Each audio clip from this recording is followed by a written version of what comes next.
India Balakot Pakistan territory കയറി attack ചെയ്തു. എന്തുകൊണ്ടാണ് റഷ്യൻ എയർക്രാഫ്റ്റായ സുക്കോയ് അത് MiG-29 യൂസ് ചെയ്യാഞ്ഞതിൻ്റെ കാര്യം നിങ്ങൾക്കറിയാം. കാരണം ഇന്ത്യൻ എയർഫോഴ്സിനുള്ള പൈലറ്റുമാർക്ക് വിശ്വാസമില്ല ആ എയർക്രാഫ്റ്റിൻ്റെ കേപ്പബിലിറ്റി എന്ന് പറയുന്നത്. കാരണം പഴയ സാധനമാണ്. ലേറ്റസ്റ്റ് എയർ വാർ ഇലക്ട്രോണിക്സ് വാർഫെയറിൻ്റെ അകത്ത് റഷ്യൻ എയർക്രാഫ്റ്റുകളും വെപ്പൺസും ഒബ്സിലീറ്റായി, ഔട്ട്ഡേറ്റഡായി. അത് ഈ വാറിൻ്റെ പെർഫോമൻസ് കാണുമ്പോൾ നമുക്കറിയാം എത്രമാത്രം ഇത് സക്സസ് റേറ്റ് ഉണ്ടാക്കാൻ സാധിച്ചു. ഇതിനൊക്കെ ഡിപ്പെൻഡ് ചെയ്യും. കാരണം നമ്മൾ എന്ത് പറഞ്ഞാലും മാൻ ബിഹൈൻഡ് ദ മിഷനും മാറ്റർ ചെയ്യും. പക്ഷേ ലേറ്റസ്റ്റ് ടെക്നോളജിക്കൽ വെപ്പൺസ് ഏറ്റവും ഭയങ്കരമായിട്ട് ഇത് ചെയ്യും.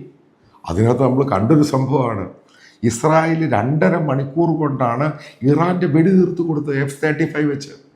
അത് ലോങ് റേഞ്ചിൽ ഏകദേശം 2500-3000 ഇറാൻ്റെ ഡീപ്പിൽ അങ്ങ് പോയി. അതായത് ലോങ് ഹോൾ ഫൈറ്റർ ഉണ്ട്, ഡോഗ് ഫൈറ്റ് അല്ല, രണ്ടും വ്യത്യാസമാണ്. ഡോഗ് ഫൈറ്റും ലോങ് ഹോൾ ഡീപ്പ് ഫൈറ്റ് എന്ന് പറയുന്നത്.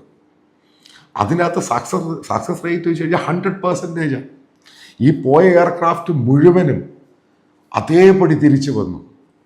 2.5 മണിക്കൂർ കൊണ്ട് ഇറാൻ്റെ കംപ്ലീറ്റ് എയർ ഡിഫൻസ് സിസ്റ്റവും മുഴുവനും താറുമാറാക്കി അടിച്ച് ഊരക്കളഞ്ഞു.